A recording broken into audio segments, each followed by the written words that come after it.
وکالیست علی رزاقی.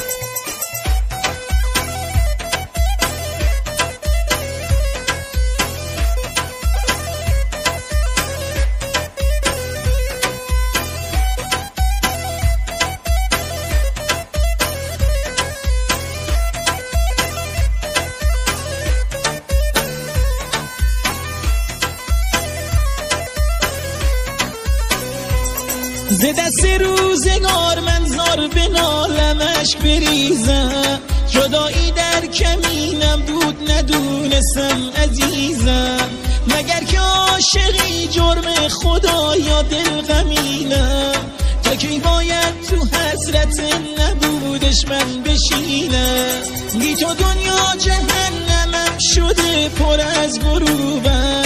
دیدی که آخرش فقط من عاشق تو بودم، دیدی که آخرش فقط من عاشق تو بودم.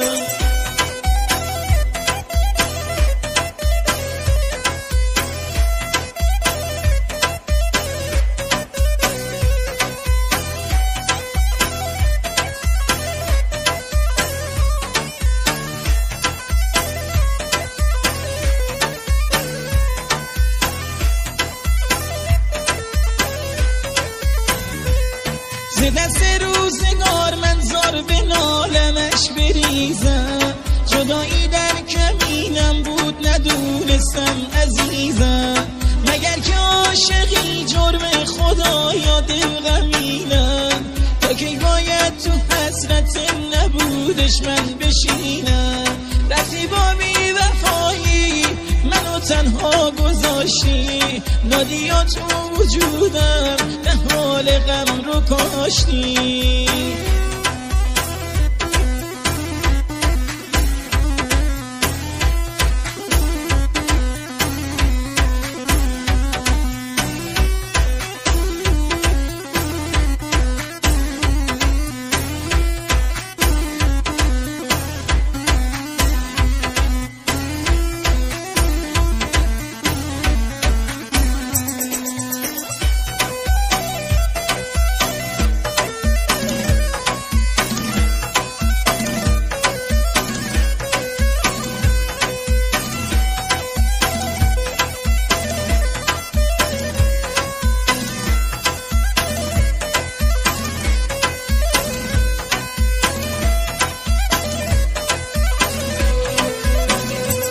بی تو دنیا جهنمم شده پر از غروبم، دیدی که آخرش فقط من عاشق تو بودم، دیگه اون آدم ثابت نمیشم تا همیشه، بدون تو دیگه دل خوش زندگیم نبودم، رفتی با بی وفایی منو تنها گذاشتی، نادی تو وجودم